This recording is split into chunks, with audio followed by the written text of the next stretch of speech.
is The Oath in Felghana. Originally released in Japan in 2005 and in the West in 2011 for the PSP and 2012 for PC, The Oath in Felghana is an enhanced remake of Ys 3 Wanderers from Ys that uses the same engine and style as Ys Origins and Ys 6 The Ark of Nephishtim. Let's see how well it changes things up.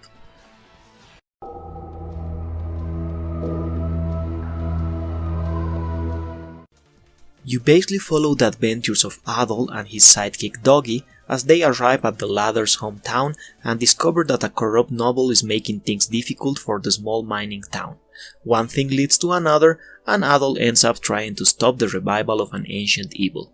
Nothing surprising for the series. The story is mostly an excuse to lead to the action, but although not deep, the characters are interesting and mostly likable. Most of the interactions and talking around town happens at the beginning, so don't be discouraged if the beginning seems a bit slow, since the rest of the game is almost non-stop action.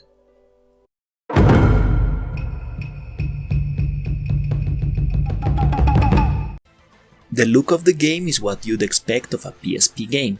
The characters have a cutesy style that contrasts with the more serious looking portraits, but that is pretty charming nonetheless.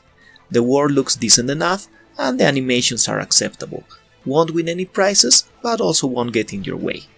The music is top notch and complements the action perfectly, probably the best aspect of the game.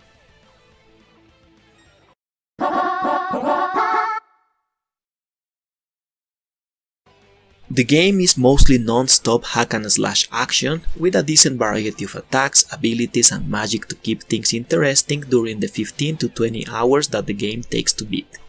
There is a good amount of equipment to be bought and found, which can also be upgraded, and believe me, you will need to do so if you don't want to die.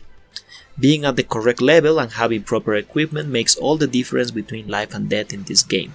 Even one level or item can make a big difference, but it's not hard to level up, upgrade or find items, so it's fine.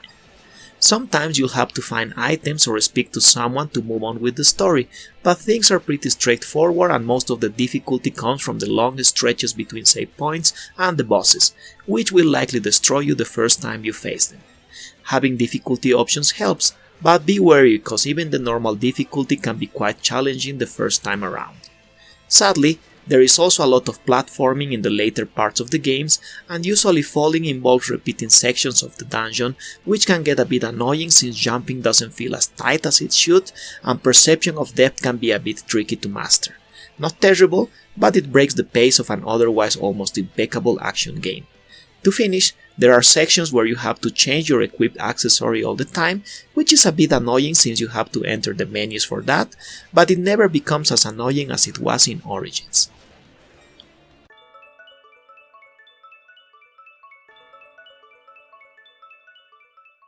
Simple, fun, and sometimes mercilessly challenging. A great game to play in between more complex ones, but that might end up frustrating you if you don't grind levels and gear enough or have problems with 3D platforming.